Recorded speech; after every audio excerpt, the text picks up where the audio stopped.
Hello, and welcome to the Black Bridge Mindset Podcast, where culture, entrepreneurship, and business intersect to fuel inspiration. This podcast celebrates the power of diverse voices shaping the future of business. So whether you're building a business, breaking barriers, or just looking for some serious inspiration, you're in the right place. The Black Bridge Mindset Podcast is hosted by your three favorite best friends, Mike, Ken, and CJ. So now sit back, relax, and absorb the gems being dropped on you by today's special guest. The real acting starts taking place because I'm tired. I woke up, I had my coffee, but look at me, glowing. The sun is coming in. You got a little Good morning, good morning, good sprint morning. Well, Oh, listen, the question is why are you tired? I don't know. I think I'm just getting old. It's that new job. It is the promotion has kept me busy over the last 2 weeks, trying to get everything in order. We've been interviewing people, which has been fun. Yeah, it's a little draining, but it's a good thing. It's not a bad thing. I'm not going to complain about it. But outside of the job and just trying to do things on the side as well, I always talk about real estate, trying to do that. So that's keeping us busy. This and keeping everything in order is keeping me busy. I have an episode to edit after this, actually. But yeah, that's my life, and that's how it's going. I was even trying to think of what to put in my Black Bridge Mindset little Yeti cup this morning, and I ended up putting in water. Everything else just didn't sound great this morning, this early. And for those listening, it is 8 o'clock in Chicago right now, 8:20 in Chicago right now. So it is early. We're doing this for the people. So a quick question about the new job. How, are you taking on a new team or you're building your team? I am building a team. So Wow, good for you. Yeah. So slowly building a team. So the COO has a bunch of people that he has lined up that he's interviewed and that he likes, and then he's passed them on to me to do a second round of interviews. And then I'm just ranking them and then sending my recommendation back to him. And then we'll see what happens next week. Okay, good for you. You are. Are you prepared for this? Because managing people is a completely different. Listen, I manage you too. If I can make it through you two. The difference here is you don't have to, document things, right? Right. There is, and you're right. You do manage us. And look, we already have. Yeah, of course I'm joking, but yeah, I don't know. I'm, that imperfect action thing that I always talk about. So here we go. We're gonna figure it out as we go. Okay. So Yeah. good for you, and again, congratulations. That's Great. That's fantastic. Yeah, thank you. How about you two? How are things going? Things are good, not too bad. Work's been crazy. They got on my nerves this week. I can tell because generally you texting throughout the day. We hardly even hear from you this past couple of weeks. No, there's a lot that is going on. And then on Wednesday, so we had a 2-day directors training. Honestly, could have been a day. Actually, could have been a half day, but whatever. And before I was going down on, was it Tuesday or Wednesday? Anyway, somebody came over and said, hey, you are going to be managing the new person. And mind you, this person doesn't even work in my organization. And I was like, excuse? What is it, just a guest for the day? And he was like, yeah, you're going to be managing the new person. And you're going to get a call from somebody later. And I'm like, first of all, why are you telling me this? And secondly, why am I just finding out about this right now? So then I send a note to my boss and my boss's boss. And they're like, what are you talking about? And I said, see, this is the shit that pisses me off. Because how are you making this? Who's making this decision without involving me specifically, right, in this decision? But anyway, it's all good. It's part of being in corporate America. So prepare yourself, Michael, because these are the things that will crop up and happen to you. But otherwise, it's been good. I'm just trying to make it until next Thursday, whenever I can be done. And prepare yourselves, because we're going all in. And for people who are happening next Thursday, they probably all the people want to know. Oh, we're all headed to Chicago to see Beyonce for the weekend. Cowboy Carter. Saturday. and I am looking forward to this. Looking forward to it. So I have I think I found the right set list, so I have it on repeat. So I will be fully I'm prepared. curious about that. Why are you so just up in air trying to get this set list together? One, as though What you're managing the music on stage, and two, you should already know all the songs anyway. what kind of question That is wasn't a that? question. That was it was a question and a statement. So first of all, listen. This is you. You should always be prepared. Okay, number one, you should always be prepared.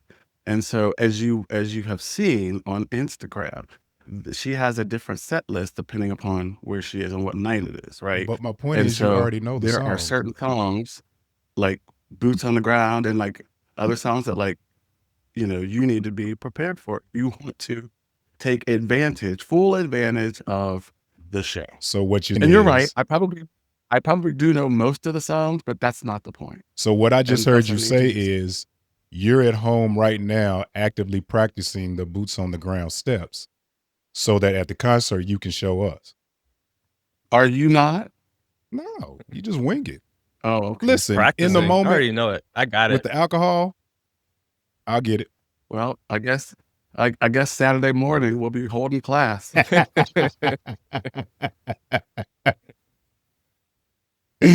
To say the least, more Class like a will cattle be in prod. Correct. Listen, do not embarrass me out there in front of all them people. That's all I'm saying. Listen, as much as we've been together, if I haven't embarrassed you yet, then I don't know what else I can do. But I'm excited. I'm looking forward. I'm looking forward mainly. I'm not looking forward to the concert, but I'm really looking forward to hanging out with all of you Oh my fools. God, I we feel like need it's this. been. It's been forever. Has it been since my birthday in January since we've all been together? Yeah.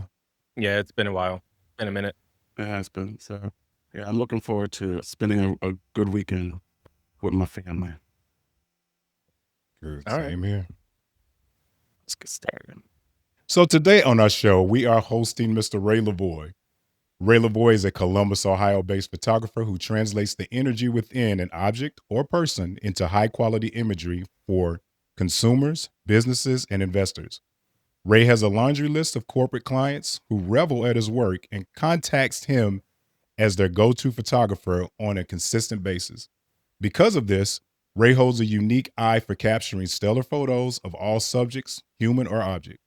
Ray LaVoie Photography is also a unique business as it is registered as an LGBTBE, which I'm assuming stands for LGBT Business Enterprise, and we'll have Ray discuss that as well.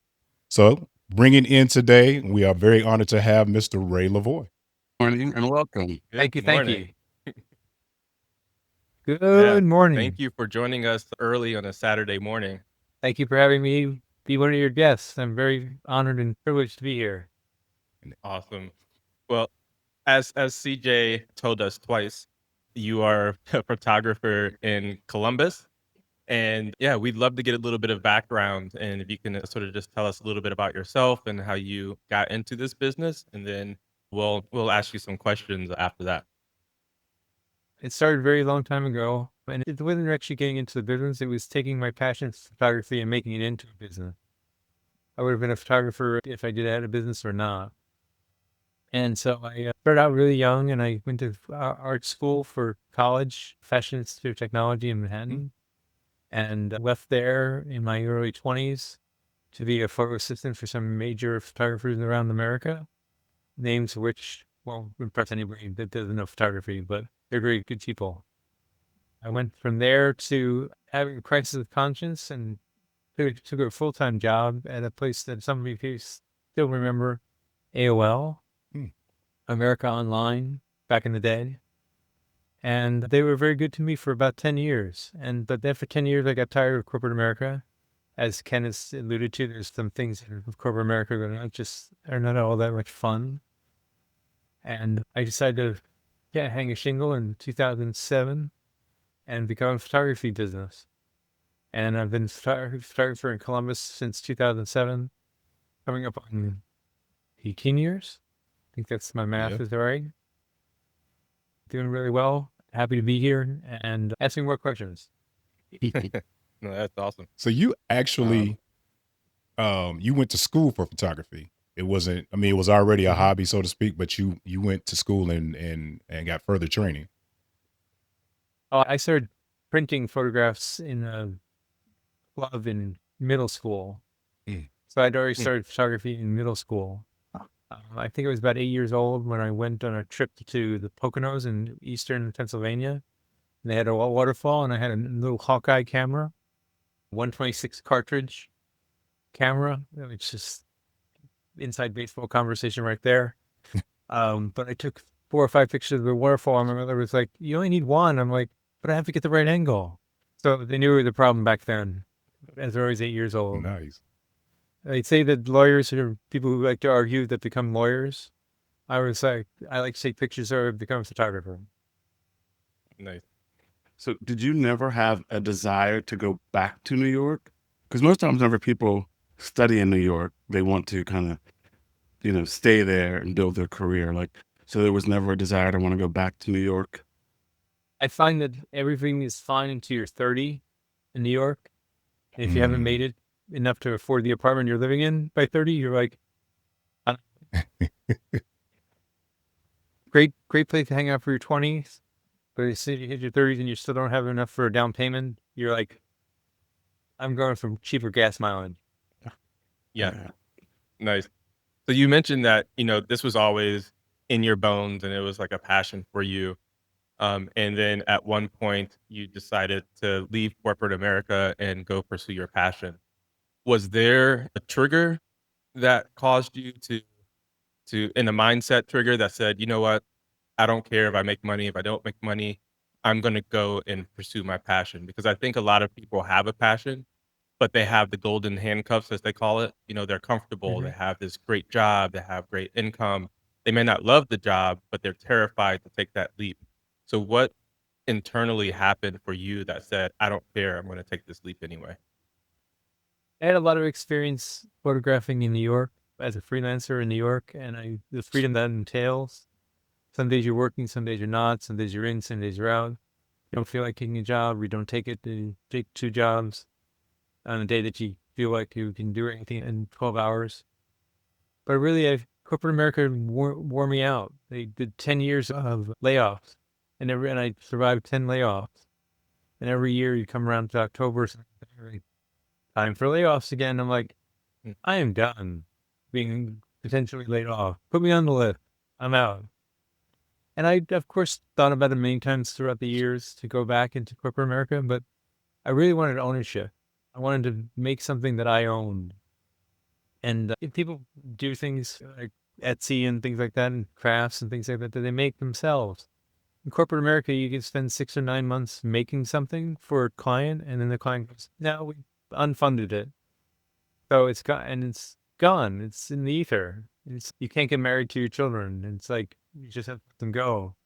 And I was like, I want to nurture this. I want to grow my business as a photographer, and I want the respect and freedom that comes with owning my own business. Nice. So go back to you've decided that you've had enough with corporate America. You're ready to pursue your passion and start your business. What were some of the first steps that you had to take, or first things that you put in place to get your business off the ground? I mean, you had to have experience as a photographer, of course, but are there any licensing issues that you had to pursue? Was there any certifications you had to get? What processes did you take? AOL was really generous with their package out the door. So there was a lot of financial cushion that I had, but also they gave me outsourced career courses to take and stuff like that. And I took one of the courses that said, "Are you an entrepreneur? Can you run your own business?" And I took these questionnaire, and they said, "Yes, you're fine. Just don't do your own books." And I was like, okay, that's sound advice. So if somebody else thinks I can do this, is great.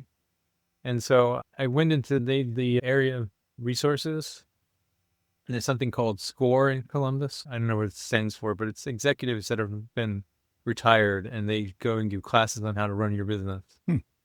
And it was really wonderful because I learned about LLC, becoming a limited liability corporation, and insuring myself and all the business stuff that you have to do as an artist, even though you're an artist. People in business are just business.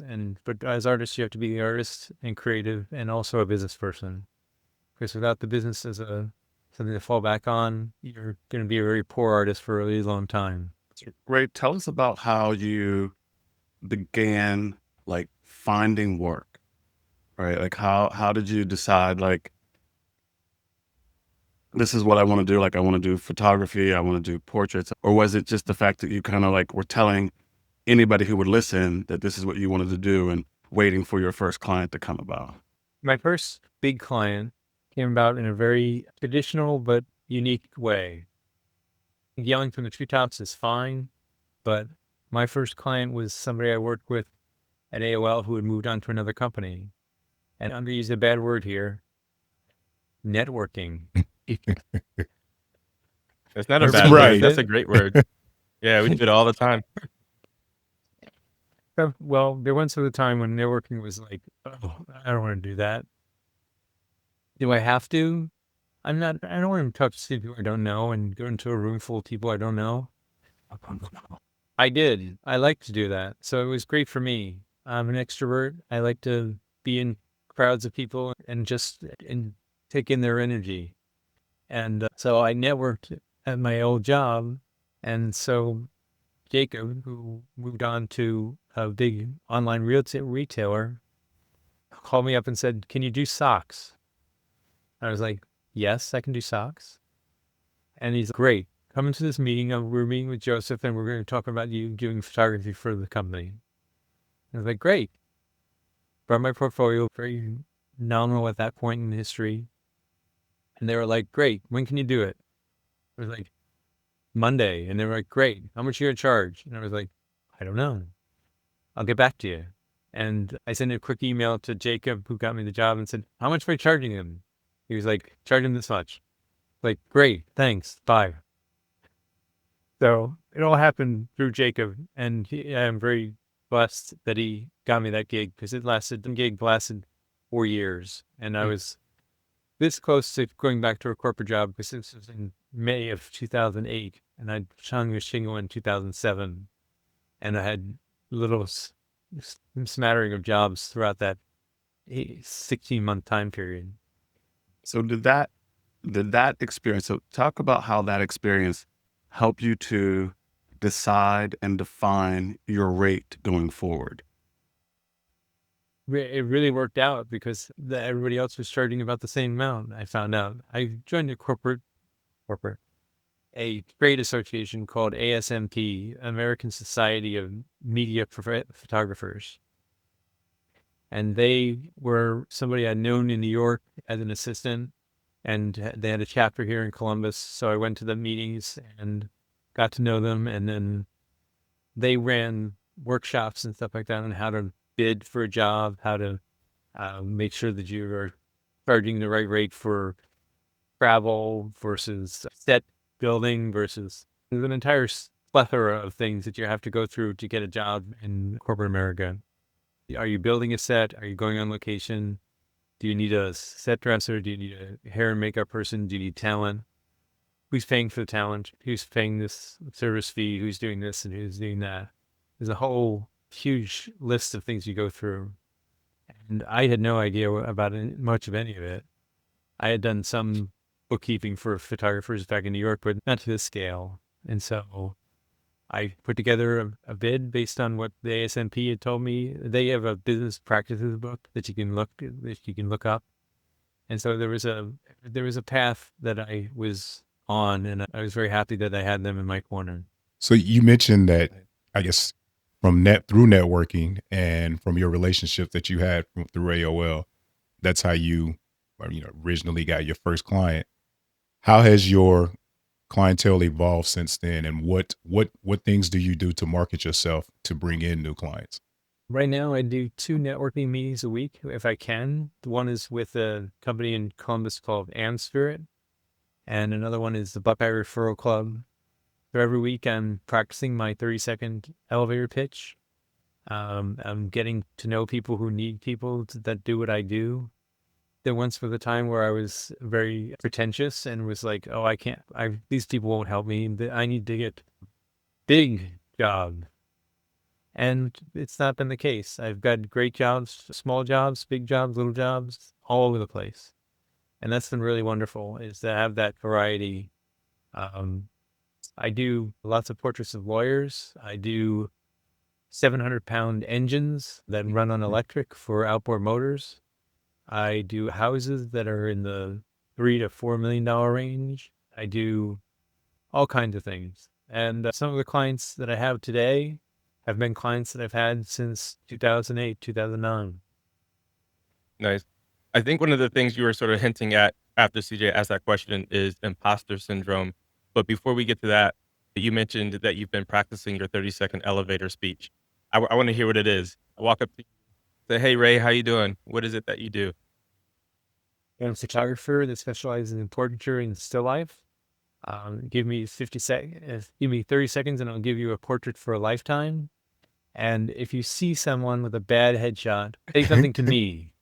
I'll Right. contact him if you're not willing to. Right. Nobody should suffer with a picture of a half their ex and a half of them in their headshot. That right Done. there alone will get you plenty of people. Right. Right. Exactly. So See, going back I'll just use this picture. So going back to it sounds like you were hinting at imposter syndrome a little bit, where you said that, no one's gonna hire me because I'm whatever. How did you sort of push through that? Because I know a lot of people will have that, right? They're starting in an industry and they're like, oh, I feel like I'm faking it. I'm not good enough. I don't think I've pushed through it. I think I've just made it quieter. Mm. Because it's always there. Every time you go through a job, you get nervous the day before. You're checking the equipment. You're going through the set. You're making sure you've got all the equipment you need, and people are showing up on time and doing everything the orchestration of a photo shoot. And in the back, it's just back there. It's not like in 2007, it was screaming. And now it's just, you don't deserve this. You don't deserve. Nice. I'm happy that you're able to quiet it and become as successful as you are. And I was just thinking, when I was at Farmers Insurance, did you do my photos? I think I came in. Yeah. I did. Man, I'm getting old. Things aren't sticking like they used to. But I just remembered coming to your thing. I'm gonna have to go find those. Yeah, you did my pictures when I owned CJ's an done insurance twice. business. Mhm. CJ's had done twice. Nice. Yeah, and Yeah, one I'm of gonna your have to go find photos those. is my LinkedIn photo. See, that may need to be updated at some point. Yeah. Not that you've changed or anything, but So I'm curious, in the intro, I mentioned that you are registered as an LGBTBE business, which is unique. And I've never heard of that. I know that um, there are, minority businesses that are registered as, Black owned or veteran owned or what have you. But this one is new to me. Can you explain to me, what drove you to be, get registered, your business registered under them? And then two, how has it helped your business? it's helped. Let's take this question one first. I think you're referring to the National Gay Chamber of Commerce, Mhm. and they give certification to me as a gay-owned business. They literally send you an interview that you have to certify that you are gay. And it's crazy. I have It's a like, question. You don't believe me? I know. But they do. They have lots of people that are wanting to get into the pockets of people who have money Mm. and just say that they're a minority business, and they're not. They're just straight people trying to work the system. And I answered the questions and I was honest with them about what my status was and where I was in my evolution. And I live with my better half. I mean, we're not married, but we've been together for 21 years now. And so how that has helped is that a lot of businesses, as you may know, like to refer gay businesses by gay people. I take the businesses that I work with based on a lot of times on who I know in the community. I want to support gay-owned businesses because they've supported me. And that has worked out very well over the years. We don't have a good Chamber of Commerce, LGBT Chamber of Commerce here in Columbus, but there is one in Cleveland that's really good. And there's ones around the country that are exceptional, and they have conferences every year in wonderful places. And other gay-owned businesses that I know, which you guys know about, Zen Genius and Call Management, or I forget what the name of the company is that Malcolm owned. But they both benefited huge from being National Chamber of Commerce members. So I want to go back to what you had mentioned earlier about being able to understand like how to choose talent for the set, if you are working on a set, if you have to build a set.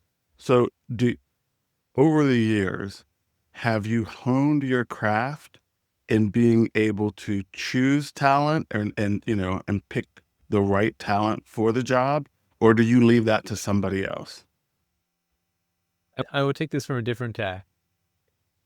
There's a conversation that happens every time that I pick up the phone or they get an email, and it's a dance. Because the first question out of my mouth is, what's your budget?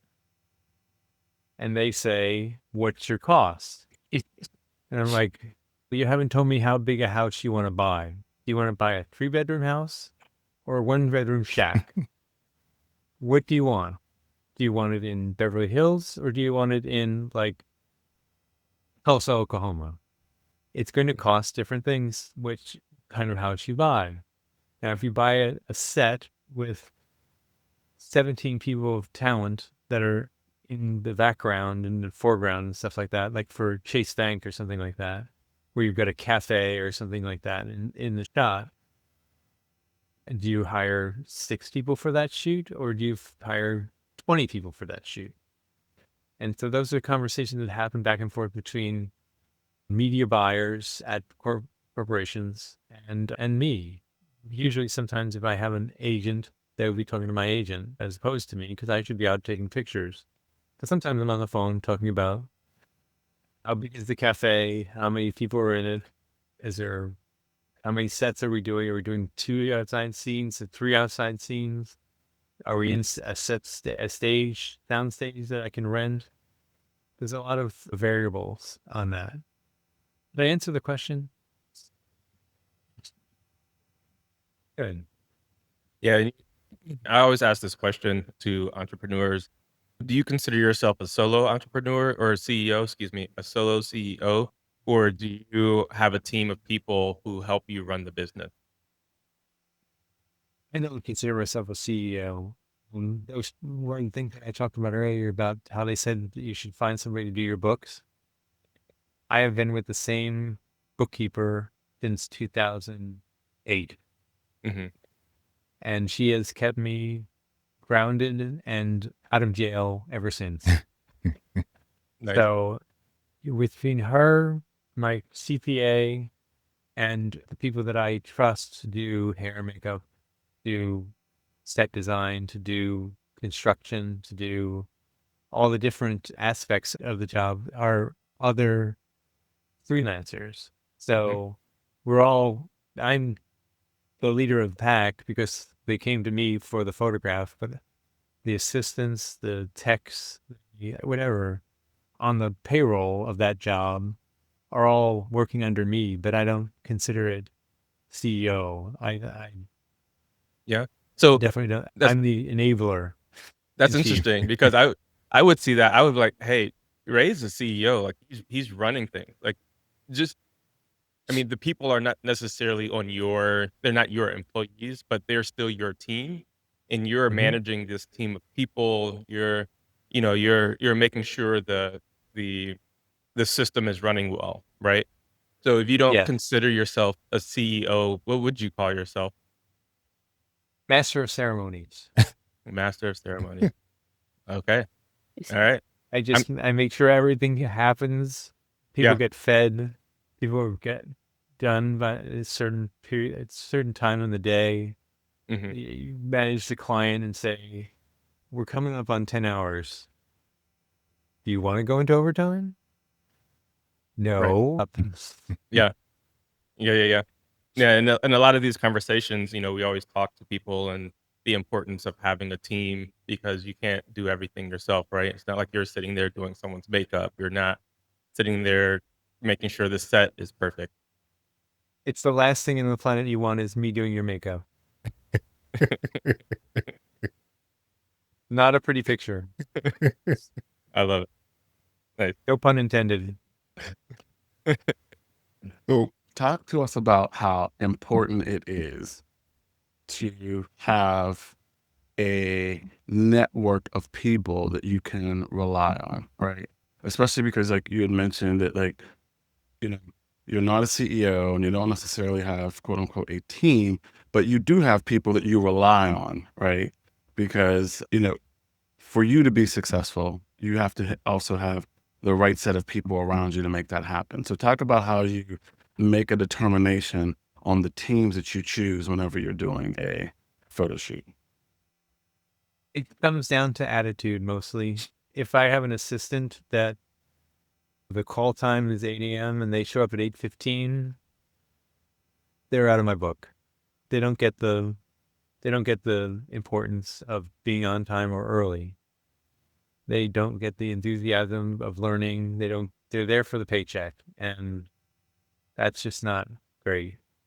When it comes to stylists, I like stylists that come to me and say, have you thought about doing it this way? Have you thought about taking it from this angle?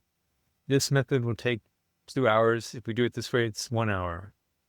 They're giving me options. I'm the decision maker in chief. I'm not the chief CEO. I'm the decision maker.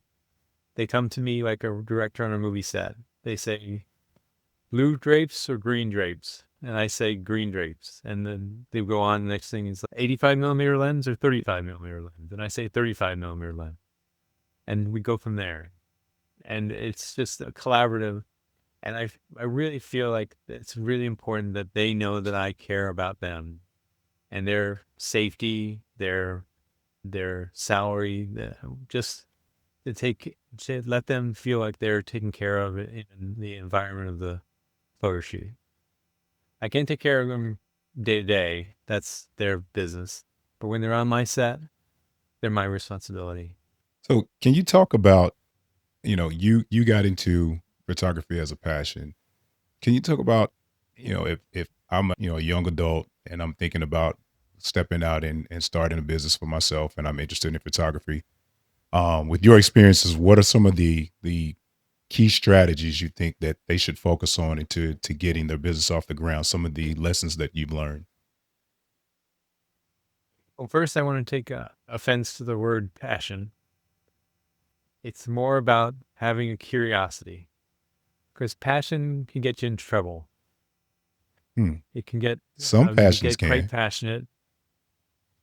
See, but if you're in a conversation with the accounting department, it may not be good that you're passionate. More logistical. Right. But I've heard many people talk about following their passion. I say follow your curiosity. I've always wondered how to take pictures and stuff like that. I think I've been passionate, but I've been in it so long that it's not necessarily passion that's fueling me anymore. It's more curiosity and see how things can turn out. Now I get stage fright, which is hilarious because I'm a photographer, but I get stage fright before a client shows up. Hmm. Did I get everything in order? Is everything in set? Is everything where it needs to be? And so I'm going to ask you to repeat the question. I lost track of it. No, I was just curious, if I'm early 20s, late teens, early 30s, just someone that's looking to get into the industry of becoming a quality photographer, what are some key strategies that you've learned through your experiences that you could share with, a young entrepreneur? I look to the masters. I look to Irving Penn. I look to Avedon. I look to Gordon Parks. I look to um, Norman Parkinson. Lots of famous photographers throughout the years.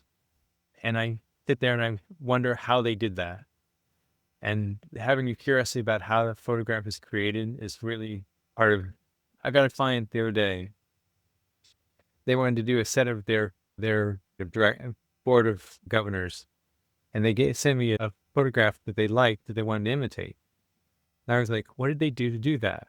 Did they use a hard light? Did they use a soft light? Did they use high ISO? Did they use a big depth of field? All the different things that make up the secret sauce that is a photograph. And so I feel like that's having a curiosity and passion for finding out how things are done photographically. Did they use AI? Did they use how much was retouched? How much is real? These are all questions that we ask now that are very difficult to answer at times because I'm finding out that a lot of people are using technology to replace traditional photography to the point where I was in a studio for a networking event. There was a film production service, and they had a booth that they were all doing.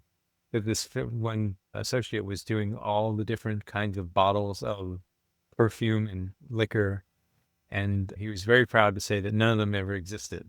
He had fabricated all of them. That's crazy. And I was like, "Oh, great! Now I have Yeah. to compete with something." Right. It's like you're kidding, right? There's nothing nothing existed. They didn't start from a photograph. They didn't start from any kind of place. You have to be really creative nowadays to make something worthy. Well, on that subject, how does that make you feel? Does that terrify you? Does that worry you? Do you feel as though, there is still a place for an actual photographer to come in and do the work? If they ever get over the hump of it looking ridiculous, I think we're worried. But right now, it still looks really ridiculous. You can tell an AI, you're like, this is just not Mhm. right. There's no proportion to the body, to hips, to legs, to everything's out of whack.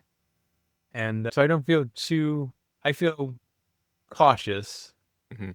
but I don't feel scared yet. I've seen things online where on LinkedIn they advertise, take a picture of you in a nice setting or something like that, and we'll just snap it into a headshot for you. It's just something innate that people can see that it's fake. They don't Mhm. know why it's fake. They can't verbalize what's wrong with the picture, but they look at it and go, there's something not right with this. I can't tell what it is, but I know there's something that's not real. Mhm. And I think that I really specialize in getting really great expressions and compositions of people Right. instead of leaving it up to AI. Yeah. And I think that's important, and I think people will realize that, especially if you wanna do something that's professional, right? People aren't just gonna hop onto AI and have some pictures done. I mean, maybe a novice who's starting their business, they can't afford a photographer, maybe that's where AI can help them, but as they, build a business and you wanna be taken more seriously, you probably need to go hire a photographer. I believe in two jobs if you're going to do photography: a good bookkeeper and a good retoucher. If a good retoucher will make you look good without making you look fake.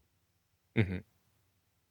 Perfect. So that's that. And is that someone that I guess you hire separately, or is that stuff that you do yourself?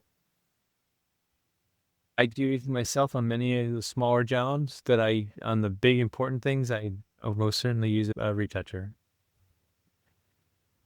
Perfect. Well, a little bit of the other side of things. So, have you had someone come into your studio that after the fact, you were like, "This was the most bizarre, uncomfortable photo shoot that I've ever had to do." And without using names or exposing anyone, can you describe one of those experiences? 'Cause I'm pretty sure that y'all can't be formal and, professional. I'll give you two examples. Oh, I can't wait. A gentleman who is in real estate came into the studio and said, "You're taking my picture today, but I want you to make me look like I've lost 40 pounds." 40 pounds. Retoucher. And I said, "I can do that, but you're not going to look real because you're not going to, it's not going to look real." I couldn't even explain it, but he was like, "Do it anyway." He decided to opt out of the retouching of 40 pounds lost. Another person came into the studio and I took their pictures and I said, "How much retouching would you like to have done?" 1 to 10 kind of thing. He's like, "Oh, go to 10.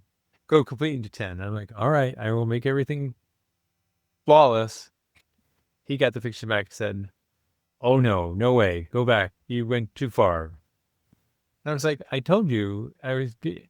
He's like, "Go all the way." And I was like, "All right, then not going to look real." And he's like, "Don't care. Just make me look perfect." Right. And he hated it. Yeah. So he went back to a more normal. Yeah. I find that people don't know what retouching can do, tend to go and ask for more retouching than less. Right. I It have could a probably lot of make women you that look are like a completely different person. right. It's actually in the eyes. It's actually not the eyes, but it's the space underneath the eyes Hmm. that a lot of women want to have removed. And when I remove it, they look much younger. So much so that they don't look like they have the experience and Mm. brevity to be who they are. They look all of a sudden 17. And it's like, something's not right. And it's they've removed every detail of, I removed the wrinkle. Yeah. They remove their wisdom. And they removed their wisdom. And I caution against that all the time. But I'm always, women are the hardest and the best because they pick up on all the details. Mm-hmm. Guys come in to get their picture taken. They stand there, they sit, they're like, "Are you done? Are you done? Good, I'm out of here. You do whatever one you want." Women are like, "I didn't get the chin right. There's hair in my face. Can we do some more?" I'm like, "Absolutely. I will make this." So I go by the philosophy that they come to me for a portrait, they need to leave with something they love. Mhm. And if we haven't taken something they love, we'll take more pictures until you find something that you love.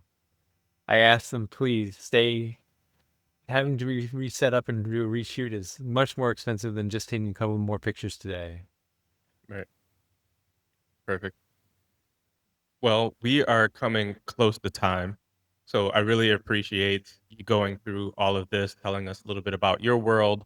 But before we go on to the next thing, which is our lightning round, where we're going to ask you some questions, what is the name of your photography studio? Ray LaVoie Photography. And you can find me at ray@raylavoie.com. And raylavoie.com is the website as well. Perfect. And how about your All right, social and I will media as definitely. well? It's Yeah. Ray LaVoie, and it's LAV as in Victor, OIE. It's more vowels than you think is necessary. We'll tag everything in the Thank posting thing. Thank you Um, very much. But CJ, if you could, while I pull up a timer here, if you could explain what our next CJ or Ken, it doesn't matter Oh, what sure. we're Yeah, doing I've next. got you. Yeah, this part of I'm scared. thing. No, it's nothing to be afraid of. What we like to do is ask you 5 quick fire questions. Just, you know, here we end, come back to that piece about passion. Whatever comes to mind, whatever you feel. The idea is to get through these 5 questions within the minute, and Lovett has a timer on the screen. All right, Ray. So, like CJ said, just 5 questions I'm going to ask you. Don't think too much about it. Some may be serious, some may not be serious, and just let us know whatever pops into mind. All right. All right. So the first question: what's your favorite camera system? Canon, Nice. What's one piece of advice you give to a beginner photographer? don't give up. Don't give up. What's the most challenging type of photography that you've tackled? Architectural I'm gonna come back to that. buildings. Okay. If you could photograph any subject, what would it be and why? Stephanie Groff, tennis player, and just because she's a great person. Oh, okay. Last question. In 2005, what time would you start getting ready to party at Axis? 9 would be my Sounds disco accurate. nap. Sounds very accurate. And that's it. All right. Well, you got through the 5 questions. Easy enough. Thank God. I do have one thing I'm worried about Mike, that. Yeah, go ahead. and this is for the audience mainly. What is something you wish you knew before starting your journey into photography, into your business? Good question. I think the really important thing that I didn't know and I didn't realize is that it's like show business, it's a business. And that you really have to run it like a business. And I'm very much a person that runs on feelings and emotions. And my love language is emotions and how it makes me feel when I do things. And business is not about emotions. It's about selling high and buying low and doing all kinds of things that are not instinctive. And so you have to fight your instincts to make good business decisions. And can you tell us a little bit about, well, I know that with the show is ending, but you brought up in the lightning round architecture being a difficult subject. Why is that? Because without control, when was the last time you said you could control the weather? You have to pick the right day. You have to pick the right angle. You have to pick the right lighting. It's just really fraught with difficult questions. Mm. Is the sun setting the right way on the building? Is it going right? Like how much do you want to change to the building to look correct and such? Yeah. I got lucky recently, and and I'll send it to you guys. I took a picture of the Fifth Third building downtown. I got lucky on the lighting. I got lucky on the location I was in. I got lucky on the camera that I was holding at the time. I got lucky 4 ways to Sunday. And it's a great picture. And I'll share it with you after this show. I don't think it's all luck. I think some of it's skill too. You know, you've been doing it Oh, long it's enough. You're a professional. decision-making process. Yeah. Yeah, I say luck, but it's decision-making. Like, is this the right time to do this? Is this the right time to do that? Right. And I made all the right decisions that day. Perfect. Awesome. Even more reason for people to look you up and have them come take your headshot. You know what you're doing. Thank you. You're a professional. Ray LaVoie, everybody. you. So before we get going, there's one little thing that we do at the end of each show. I call it the Wakanda Peace Pause. And it's just going to be us taking a moment to do a thing. And then I'm just, at some point, I keep saying this at the end of every episode, I'm going to take all of these pictures that's from all of our guests that we've had, and I'm going to post them online. But it's just going to be us doing a post like this and smiling in the camera, holding it for a few seconds so that later I could take a screenshot. And then, yeah, we'll use it. And then from there, we'll end the show. All right. So Okay. I now hold good. it. I'll make it uncomfortable. That's what I do. And then we'll go from there. All right.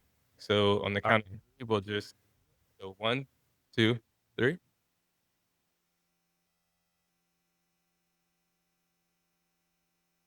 And perfect.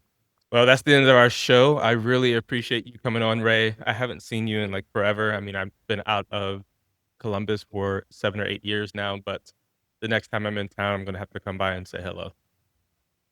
I have to come to Chicago and I have to take us out to Sidetrack. Yeah, anytime. Always welcome. You're always welcome. We'll make sure to get ready by 9 p.m. The slushy machines are dangerous. Oh man, the slushies are dangerous, but they're so good. Right. I could have like 1 or 2. Yeah, After they're that, a little too I sweet can't now. have any more. Oh, they're very sweet. They're very sweet, but they're perfect during the summer. Not good for my diabetes.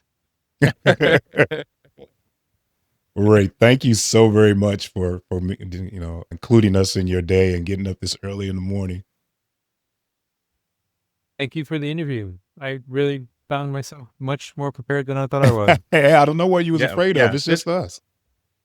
Yeah, It's a it's just this is conversation. laid back, relaxed conversation. Thanks for tuning in to the Black Bridge Mindset Podcast. If today's conversation resonated with you, Don't forget to subscribe, share, drop a comment, and leave a review. We're building bridges, one story, one mindset, one move at a time. Show our guests some love by checking out their socials too. Until next time, keep pushing, keep growing, and keep walking in your purpose.